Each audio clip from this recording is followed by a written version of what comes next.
You must not think about that. Hey, I'm Sapphire. Want to hear something scary?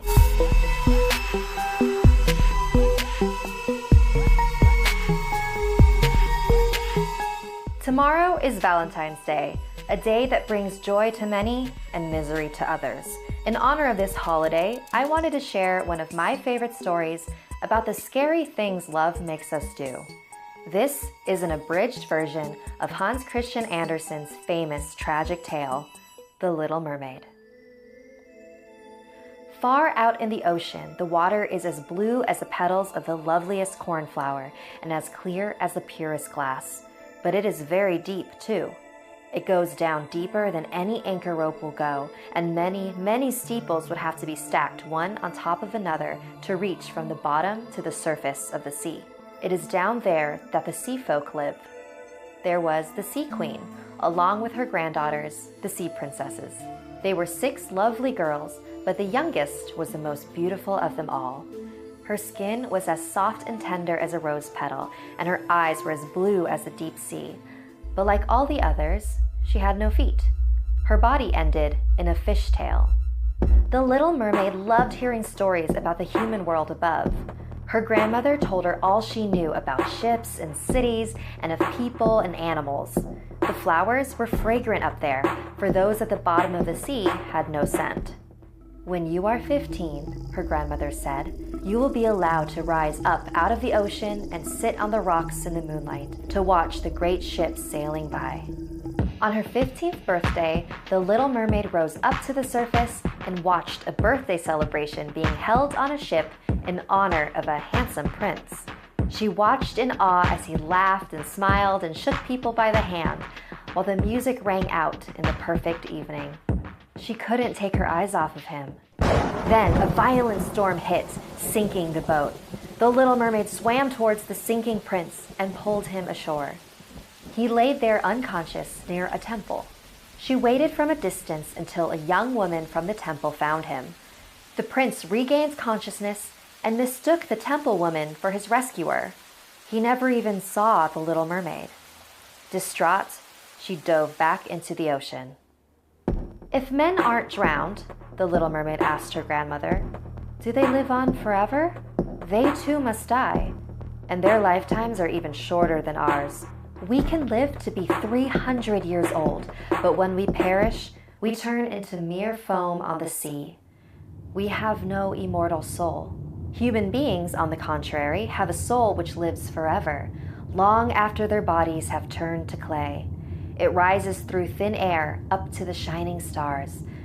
Just as we rise through the water to see the lands on earth, so men rise up to beautiful places unknown, which we shall never see. I would gladly give up my 300 years if I could be a human for a day and later share in that heavenly realm. You must not think about that. We are much better off than the folk up there. The Little Mermaid, longing for the prince and an eternal soul, visited the sea witch in a dangerous part of the ocean. The witch willingly sold her a potion that would give her legs in exchange for her tongue and beautiful voice. She warned her that once she became a human, she will never be able to return to the sea. And she will only obtain a soul if she won the love of the prince and married him. Otherwise, at dawn on the first day after he married someone else, the Little Mermaid would die with a broken heart and dissolve into sea foam upon the waves. After she agreed to the arrangement, the Little Mermaid swam to the surface near the prince's palace and drank the potion. The liquid felt like a sword piercing through her body, and she passed out on the shore, naked. When she came to, the prince was standing above her. He asked her where she came from, but she couldn't speak. He pulled her up, and for the first time she saw her 2 new human legs. He walked her back to his palace to give her clothes, but every step she took was agony. It felt like she was stepping on knives. It was horribly unpleasant, but she knew this was part of the bargain. Over time, the Little Mermaid and the prince became great friends, but unfortunately, nothing more. When the prince's parents encouraged their son to marry, he asked for the temple woman's hand. for he thought she was the one who rescued him after the storm. So the little mermaid had no choice but to silently witness the prince marry his new bride aboard a wedding ship.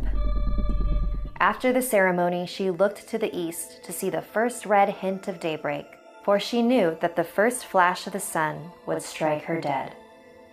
Then she saw her sisters rise up among the waves. There was no sign of their lovely long hair that the breezes used to blow. It had all been cut off. "We have given our hair to the witch," they said, "so that she would send you help and save you from death tonight. She gave us this knife. Before the sun rises, you must strike it into the prince's heart, and when his warm blood bathes your feet, they will grow together and become a fishtail.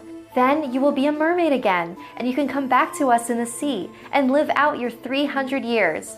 Hurry! Come back to us, sister. We miss you." The little mermaid entered the prince's room, where he and his bride lay fast asleep. Slowly, she raised the magic blade above his head, and she heard him speak his bride's name in his sleep. The blade fell from her trembling hands. "The prince's happiness is my happiness. Good night, sweet prince." She walked back outside, stood on the edge of the ship, and threw herself into the ocean just as dawn broke.